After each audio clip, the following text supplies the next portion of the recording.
ഇപ്പോൾ കാണുന്ന ദൃശ്യം സൈന്യവും സന്നദ്ധ പ്രവർത്തകർ ഡിവൈഎഫ്ഐയുടെ യൂത്ത് ബ്രിഗേഡിയർ മറ്റ് സന്നദ്ധ പ്രവർത്തകരും ഈ കെട്ടിടത്തിന് ഉള്ളിലേക്ക് പ്രവേശിച്ച് അവിടുന്ന് ചില കാര്യങ്ങൾ മാറ്റുന്ന ദൃശ്യങ്ങളാണ്. മറ്റൊരു കാര്യവും എടുത്തു പറയേണ്ടതാണ്. അവർ ഏറ്റവും അത്യാധുനിക വെളിച്ച സംവിധാനങ്ങൾക്ക് വേണ്ടി കാത്തു നിൽക്കുന്നില്ല. അവർ കൈവശമുള്ള വെളിച്ച സംവിധാനങ്ങൾ മറ്റു മാധ്യമങ്ങളുടെ ക്യാമറയുടെ വെളിച്ചമാണ് ഇപ്പോൾ ഏറ്റവും കൂടുതൽ പ്രകാശിക്കുന്നത്. അങ്ങനെ ഏറ്റവും വലിയ സാധ്യതകൾക്ക് വേണ്ടി ഒരു ജീവന്റെ തുടിപ്പ് സംരക്ഷിക്കാൻ വേണ്ടി സൈന്യവും യൂത്ത് ബ്രിഗേഡിയറും അതുപോലെ മറ്റു സന്നദ്ധ പ്രവർത്തകർ, അതിൽ രാഷ്ട്രീയമല്ല പറയുന്നത്, മറിച്ച് ഈ മനുഷ്യ സ്നേഹിക്കുന്ന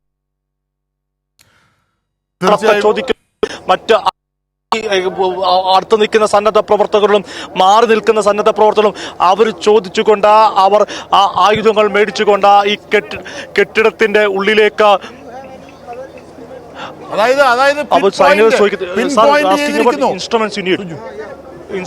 ചോദിക്കാം. ആരുടെ ഓക്കെ തീർച്ചയായിട്ടും നമ്മൾ ആരുടെയും കയ്യിൽ എന്തെങ്കിലും ഉപകരണം ഉണ്ടെങ്കിൽ കൊടുക്കണമെന്ന് പറഞ്ഞിട്ടുണ്ടേ. അതുകൂടെ ഒന്ന് അജിംഷാ, നമ്മൾ ഈ സൈഡിൽ നിൽക്കുന്ന സന്നദ്ധ പ്രവർത്തകരുണ്ട്, അവരെ കാണുവാണെങ്കിൽ അവരോട് നമുക്ക് പറയാവുന്നതാണ്.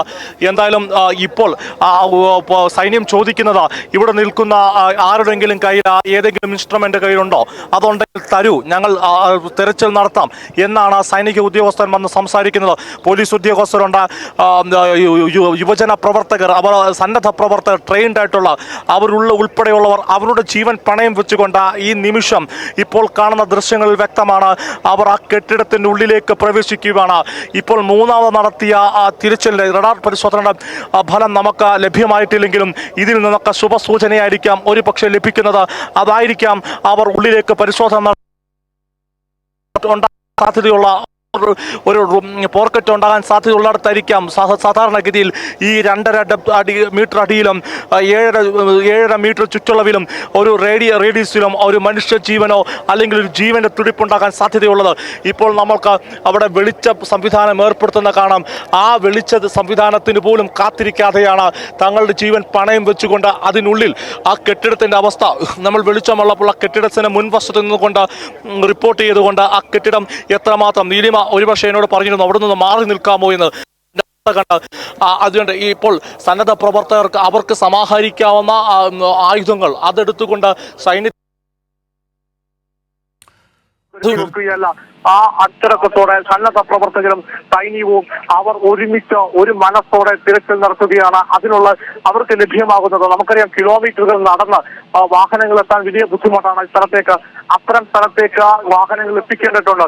അതിന് ഒരുപക്ഷെ സമയമെടുക്കും. ആ സമയത്തിന് കാത്തു നിൽക്കാതെ അവർക്ക് ലഭ്യമാകുന്ന ആയുധങ്ങൾ, അവർക്ക് ലഭ്യമാകുന്ന വെളിച്ച സംവിധാനങ്ങൾ, ഈ തിരച്ചിൽ ഇപ്പോൾ വീണ്ടും പുനരാരംഭിക്കുമ്പോൾ ഒരുപക്ഷെ മാധ്യമങ്ങളുടെ ക്യാമറയ്ക്ക് മുകളിൽ ഘടിപ്പിച്ച ലൈറ്റുകൾ, അതുപോലെ തന്നെ അവരുടെ കയ്യിലുള്ള ചെറിയ സംവിധാനങ്ങൾ ഉപയോഗിച്ചുകൊണ്ടായിരുന്ന തിരച്ചിൽ പുനരാരംഭിച്ചതെങ്കിൽ ഇപ്പോൾ അങ്ങനെയല്ല. അവർക്ക് ലൈറ്റുകൾ അത് ലഭ്യമാകുന്നത് വെച്ചുകൊണ്ട് ഒരു ജീവന്റെ തുടിപ്പ്, അജിൻഷാ, നമ്മൾ ഈ വാർത്ത റിപ്പോർട്ട് ചെയ്യുമ്പോൾ അങ്ങനെ ഒരു ജീവന്റെ തുടിപ്പ് അത് ഉപേക്ഷിച്ചുകൊണ്ട് പോകാൻ ഗോദ്രേജിന്റെ ഉദ്യോഗസ്ഥർക്കാവില്ല, സൈനികർക്കാവില്ല, സന്നദ്ധ പ്രവർത്തകർക്കാവില്ല. ആദ്യഘട്ടത്തിൽ ഇതോ നിർത്തുമോ എന്ന ആശങ്ക ഉണ്ടായപ്പോൾ എല്ലാവരും പങ്കുവെച്ചത് അതാണ്.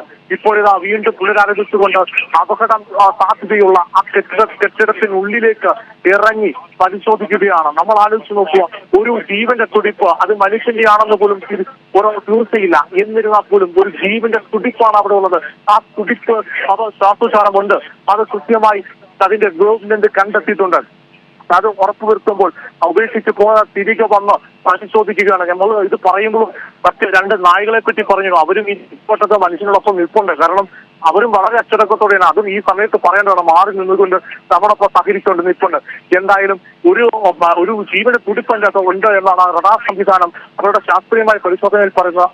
അതിനെ ചെവി കോർത്തുകൊണ്ട് ഈ കേരളമാകെ ഇപ്പോൾ ഒരു പക്ഷെ കണ്ടുകൊണ്ടിരിക്കുന്നതും ശ്രമിച്ചുകൊണ്ടിരിക്കുന്നതും എല്ലാം തന്നെ ആ ജീവന തുടിപ്പ് രക്ഷിക്കാൻ വേണ്ടി പ്രാർത്ഥനകളോടെ അറിയാവുന്ന ഈശ്വരന്മാരോടൊക്കെ പ്രാർത്ഥിക്കുന്ന ഒരു സാഹചര്യമായിരിക്കാം ഇപ്പോഴും ഇവിടെ നടക്കുന്നതും അതുതന്നെയാണ്. ഇപ്പോൾ വളരെ നമുക്ക് ഈ ദൃശ്യങ്ങളിൽ കൃത്യമായി തന്നെ കാണാൻ സാധിക്കും ആ സൈനിക ഉദ്യോഗസ്ഥരൊക്കെ എത്രമാത്രം റിസ്ക് എടുത്തുകൊണ്ടാണ് അവർ ആളുകളെ മാറ്റി നിർത്തിക്കൊണ്ട് അതിനുള്ളിൽ കടന്നുകൊണ്ട് പരിശോധന നടത്തുന്നത്.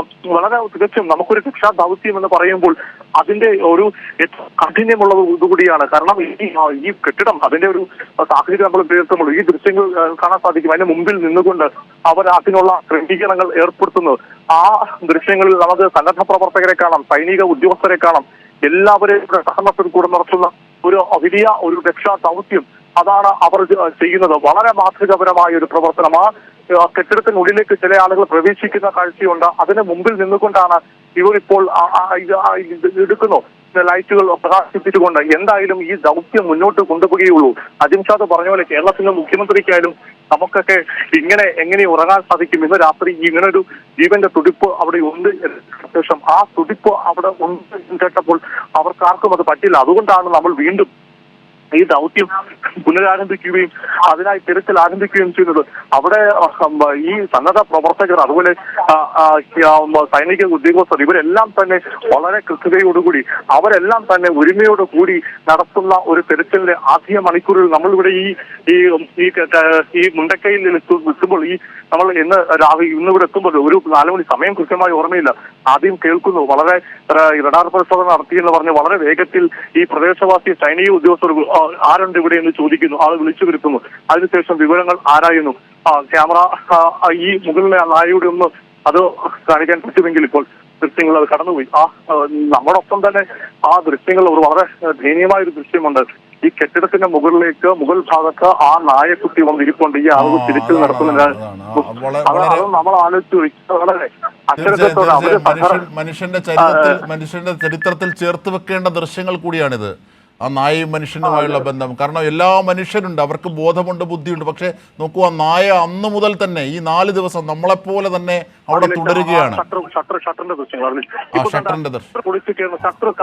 കടയായിരിക്കാം. അതിന്റെ ഷട്ടർ പൊളിച്ച സൈനിക ഉദ്യോഗസ്ഥരും പോലീസും ഉള്ളിലേക്ക് പ്രവേശിക്കുന്ന സൈനിക ഉദ്യോഗസ്ഥർ സന്നദ്ധ പ്രവർത്തകര് ആ കടയുടെ അകത്തേക്ക് പ്രവേശിക്കാൻ ഷട്ടർ ഉയർത്തിക്കൊണ്ട് പ്രവേശിക്കാൻ ശ്രമിക്കുവാണ്. ഒരുപക്ഷെ നമ്മൾ അല്പസമയം മുമ്പ് കണ്ട നായ അതിന്റെ മുകളിൽ പോയി എന്ന് പറയുന്നതായിരിക്കാം. നിങ്ങൾ ധൈര്യമായി നോക്ക്, ഞാനിവിടെ ഉണ്ടെന്നായിരിക്കാം. എന്തായാലും അതിലേക്ക് വരാം. ഈ സൈനിക ഉദ്യോഗസ്ഥരും സന്നദ്ധ പ്രവർത്തകരും ചേർന്നുകൊണ്ട് സൈനികരുടെയൊക്കെ നിർദ്ദേശപ്രകാരം ഇവർക്ക് പ്രവർത്തിക്കാനും പറ്റുള്ളൂ. അവർ ഒരുമിച്ച് കൊണ്ട് ആ ഷട്ടർ അവർ കൈകൾ പോകാൻ ഒരു പക്ഷേ ഇത്തരം ഒരു പരിശോധന എയർ പോക്കറ്റ് മണ്ണിനടിയിൽ മനുഷ്യന്റെ അതിജീവനം ഉദ്യോഗസ്ഥർ പറഞ്ഞ മണ്ണിന്റെ അടിയിലും ജലത്തിനടിയിലും ഇത്തരം ദിവസം പിന്നിടുമ്പോൾ മനുഷ്യന്റെ അതിജീവനം അസാധ്യമാണ്. അത്ര സാധ്യമല്ല. എയർ പോക്കറ്റ് രൂപീകരിക്കപ്പെട്ടെങ്കിൽ മാത്രമേ സാധ്യമാവത്തുള്ളൂ. ഒരു പക്ഷേ കെട്ടിടത്തിനുള്ളിലേക്ക് പരിശോധന നടത്തുന്നത് ഇതിന്റെ അകത്ത് ആരെങ്കിലും ഉണ്ടോ എന്ന് അറിയാൻ വേണ്ടിയായിരിക്കും. അങ്ങനെ ഇവിടെ സാധ്യമാകുന്ന എല്ലാ പരിശോധനകളും പരിമിതികളുണ്ടോ? ഒട്ടനവധി പരിമിതികളുണ്ട്. നമുക്കും കാണുമ്പോൾ അറിയാം ഈ വെളിച്ചത്തിന്റെ ഒരു അപര്യാപ്തത. പക്ഷെ അത് ഈ രാത്രി വീണ്ടും എത്തിക്കായിരിക്കും. ഉള്ള വെളിച്ചത്തിൽ നിന്നുകൊണ്ട് ഒരുമയോടെ നിന്നുകൊണ്ട് അവർ ഒരുമിച്ച് നിന്നുകൊണ്ട് ആ പരിശോധന തുടരുകയാണ്. അതാണ് അവിടെ പറയാണ്ടിരിക്കുന്നത്. അത് സൈനികരെന്നോ NDRF സേനയെന്നോ NDRF നമുക്ക് ആ ദൃശ്യങ്ങൾ അല്ലെങ്കിൽ മറ്റ് സന്നദ്ധ പ്രവർത്തകരൊന്നുമില്ല. റെഡ് ക്രോസിന്റെ സന്നദ്ധ പ്രവർത്തകരുണ്ട്. ആ ദൃശ്യങ്ങളിൽ നിന്ന് മനസ്സിലാവും ഇവരെല്ലാം ഒരുമിച്ച് നിന്നുകൊണ്ട് ഒരു ജീവന് വേണ്ടി. നമുക്കറിയാം വലിയ സങ്കടക്കടലാണ്. കാരണം ഒരു രാത്രി നേരം വെളുക്കുമ്പോഴത്തേക്ക് വന്ന വാർത്ത 200-ലധികം ആളുകളുടെ ജീവൻ കവർന്ന ഒരു അപകടം. ആ ദുഃഖത്തിൽ വിറങ്ങലിച്ച് കേരളം നിൽക്കുകയാണ്. അപ്പോഴും നമുക്ക് ഒരു പ്രതീക്ഷ, ഒരു ചെറിയ പ്രതീക്ഷ പ്രതിനാമ്പാണ് ഉയർന്നത് റഡാർ പരിശോധന. ഇപ്പൊ വീണ്ടും ആ പരിശോധന ഉദ്യോഗസ്ഥർ അവരെല്ലാം ഒരുമിച്ച് നിന്നുകൊണ്ട് അത് ഓപ്പൺ ചെയ്യുകയാണ്. ഒരു ന്യൂസ് ബ്രിഗേഡിന്റെ ഒരു സന്നദ്ധ പ്രവർത്തകൻ ആ കെട്ടിടത്തിന്റെ മുകൾ ഭാഗത്തിലേക്കൂടെ കയറുന്നുണ്ട്. ഒരുപക്ഷെ നായ ഉൾപ്പെടെ അതിനെയും സുരക്ഷിതമായി മാറ്റേണ്ട ഒരു ആവശ്യമുണ്ട്. അതിനെ ഓടിച്ചു വിടുകയല്ല. അതിനും നമ്മൾ അവരെയും കരുതേണ്ടിട്ടുണ്ട്. ആ പ്രവർത്തനം ഏർപ്പെടുമ്പോൾ അപകടം ഉണ്ടായെങ്കിൽ അതിനും അപകടം ഉണ്ടാകാൻ പാടില്ല. അവരെ മുകളിൽ കയറി ആ വീടിനുള്ളിൽ ആകെ പരിശോധിക്കാൻ വേണ്ടി തന്നെയായിരിക്കാം ഇത്തരം ഒരു ദൗത്യത്തിൽ ഏർപ്പെടുന്നത്.